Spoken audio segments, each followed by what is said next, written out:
Première avec Christophe Jacubizine. Comme prévu, Christophe, un nouveau parti politique a vu le jour hier en France, l'UDI de Jean-Louis Borloo. C'est un parti qui veut bouleverser la droite en ressuscitant l'UDF. C'est amusant d'ailleurs parce que Jean-Louis Borloo a fait le même lapsus que vous. Il a dit vous voulez que je sauve ce pays avant de dire parti.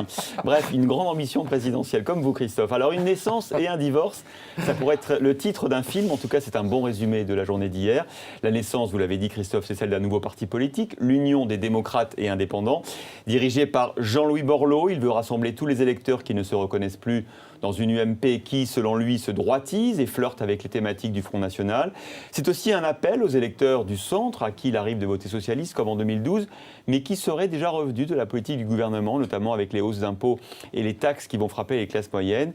Des électeurs du centre, enfin, déboussolés par l'attitude de François Bayrou, qui a dit avoir voté personnellement pour François Hollande. Mais vous nous parlez aussi d'un divorce. Oui, 10 ans après la fusion du RPR et de l'UDF au sein de l'UMP, on a eu l'impression que la parenthèse hier se refermait, car l'UDI se revendique clairement de l'UDF et tout était fait hier pour que l'électorat de droite comprenne que le divorce avec l'UMP était prononcé. On écoute Jean-Louis Borloo.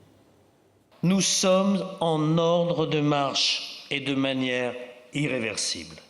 Face à la coalition des gauches, nous formons, nous les indépendants, libéraux, sociaux et centristes, une coalition avec la droite républicaine.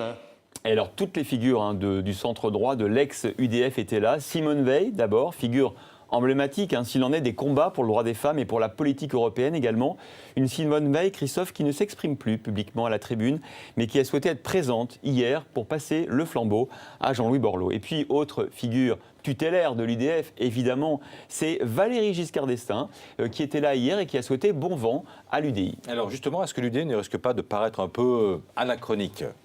Bien sûr, les dirigeants de l'UDI se sont posé cette question avant de mettre en avant ces grandes figures historiques de l'UDF. Mais nous sommes en politique, Christophe, donc en communication aussi, et il y a des séquences. Et le premier étage de la fusée UDI hier, c'est de faire comprendre aux Français que le divorce avec l'UMP était consommé, que la droite remarchait de nouveau sur deux jambes, RPR et UDF et UDI, et que donc les électeurs de droite allaient de nouveau pouvoir faire leur choix à chaque élection. Il fallait pour cela faire appel à la mémoire collective, se souvenir qu'il y a 10 ans encore, la droite était représentée par ces deux sensibilités. Oui, mais je vous arrête, parce qu'une partie importante de l'UDF est restée à l'UMP. Je pense à Jean-Pierre Raffarin et puis à d'autres, non ? À qui d'autre ? Je vais vous aider. Bussereau. Dominique Bussereau, Philippe Douste-Blazy, mais bien sûr. Autant dire que l'UDF, vous avez vu, c'est un peu dissoute dans l'UMP et qu'il est bien difficile aux hommes et aux femmes du centre droit d'exister au sein de cette UMP. On l'a vu hier, après le ralliement de Ramayad il y a un an, c'était au tour de Chantal Joanneau de rallier justement l'UDI.